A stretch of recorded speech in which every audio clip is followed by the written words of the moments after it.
Quando Bruce Lee acordou na manhã de 20 de julho de 1973, ele era um homem ativo e saudável de 32 anos. Ele passou o dia se reunindo com produtores sobre o seu próximo filme. Depois, foi para a casa de um amigo para uma visita à tarde. Ao cair da noite, o maior artista marcial de uma geração estava morto em um colchão no chão. E o mundo ficou se perguntando: como Bruce Lee morreu?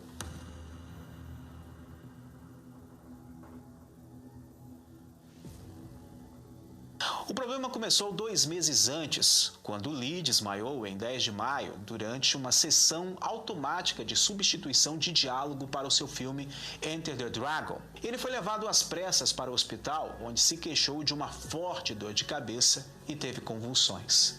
Os médicos reconheceram os sintomas de edema cerebral, uma condição em que o excesso de fluido no cérebro causa inchaço e dor. Depois de uma breve internação no hospital, ele se sentiu muito melhor. Ele prontamente retomou o seu regime habitual de boa forma e continuou a comer sua dieta habitual, uma combinação estritamente imposta de vegetais, arroz, peixe e leite, que excluía todos os produtos assados, farinha refinada e a maioria dos açúcares refinados. Até o dia 20 de julho, ele parecia ter se recuperado extremamente e, além de reclamar de uma ocasional dor de cabeça, ele não deu aos amigos motivos para se preocuparem.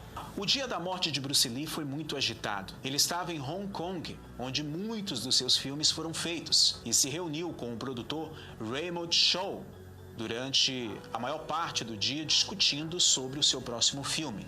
Ele estava supostamente cheio de entusiasmo, atuando cena após cena com energia, apesar do calor escaldante do verão. Após a reunião, Bruce foi ao apartamento de um amigo, ou, como alguns esclareceriam mais tarde, sua amante, a atriz Beth Ting Pei.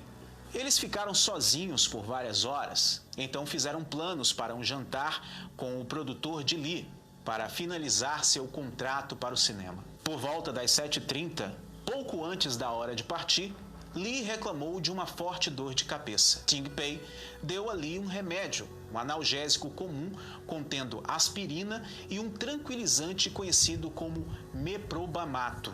Depois de algumas horas, quando Lee não desceu para jantar, Ting Pei subiu para ver como ele estava e o encontrou sem resposta. Ela chamou Chow de volta para casa e ele tentou acordar Lee, mas sem sucesso. Eles foram forçados a chamar um médico que passou mais 10 minutos tentando ressuscitar Bruce Lee. Incapazes de trazer de volta a consciência do artista marcial, eles o mandaram para um hospital próximo em uma ambulância. Quando a ambulância chegou ao hospital, Bruce Lee já estava morto. Como o corpo de Lee não mostrava sinais externos de lesão, uma autópsia foi realizada, revelando que a morte de Bruce Lee foi resultado de um grave inchaço cerebral, um acúmulo de fluido que resultou em um aumento de 13% no tamanho do seu cérebro. Chow alegou que a morte de Bruce Lee foi o resultado de uma reação alérgica do analgésico que ele havia recebido, e o relatório da autópsia parecia fundamentar parcialmente sua afirmação. O legista declarou oficialmente que a morte de Bruce Lee foi resultado de um segundo edema cerebral provocado pela ingestão desses remédios. Embora várias investigações subsequentes tenham apoiado o relatório do legista, isso não impediu uma enxurrada de teorias da conspiração que são alimentadas até os dias de hoje. Tal como acontece com outras estrelas de Hollywood que também morreram de complicações com drogas em idades jovens, incluindo Elvis Presley e Marilyn Monroe, parecia ao público que o relatório do legista simplesmente não era bom o suficiente. Teorias da conspiração criaram novas respostas para o debate contínuo sobre como de fato Bruce Lee poderia ter morrido. O amigo de Bruce Lee, o ator Chuck Norris, afirmou que houve uma interação com relaxantes musculares que Lee estava tomando, e foi assim que ele morreu. As palavras de Norris geraram um debate sobre o que mais Bruce Lee poderia estar tomando. estimulantes para mantê-lo em forma, suplementos de ervas para mantê-lo mais saudável. Também houve um boato de que a morte de Bruce Lee foi causada por uma prostituta com quem ele havia se tornado violento. O boato dizia que ele estava sob a influência de um poderoso afrodisíaco que o fez perder o controle. A prostituta então o matou em legítima defesa, segundo a teoria. Alguns fãs, quando ouviram que a dose fatal do analgésico foi administrada por Bad Thing Pei, alegaram por que uma sociedade secreta iria querer a morte de Bruce Lee foi apresentada. Mas isso ainda é especulado até os dias de hoje. Outras teorias culpam todos, desde máfia italiana, chinesa, americana, até seus fãs. Há teorias também apontando que seus familiares poderiam ter arquitetado a sua morte. Mas a teoria que continua a ter mais influência entre os admiradores de Bruce Lee é a história da maldição da família Lee. Compreendendo a morte de Bruce Lee, alguns fãs têm uma resposta meio que assustadora. A lenda da maldição da família Lee veio à tona depois de 20 anos após a morte do famoso artista marcial, quando o único filho dele, Brandon Lee, estava seguindo os passos do seu pai como ator e artista marcial. Em 1992, Brandon Lee era uma estrela em ascensão. Um jovem de apenas 28 anos acabava de conseguir o maior papel de sua carreira.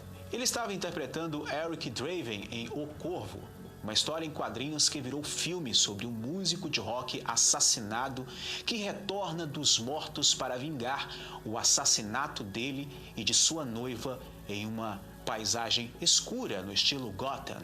A história faria sua carreira, mas ele não estaria vivo para ler as críticas e os elogios. Em um acidente estranho, Brandon Lee foi baleado no set durante as filmagens, quando uma arma de suporte que não era para ser carregada disparou uma bala em seu abdômen. Tal como aconteceu com seu pai, rumores de uma conspiração giraram mesmo depois que os oficiais consideraram sua morte um acidente, e o fim prematuro de um segundo jovem Lee levou à história de uma maldição da família Lee. Alguém desenterrou a informação de que o irmão mais velho de Bruce Lee também havia morrido em circunstâncias misteriosas antes de Bruce Lee nascer, e com isso, o boato se tornou um mistério completo.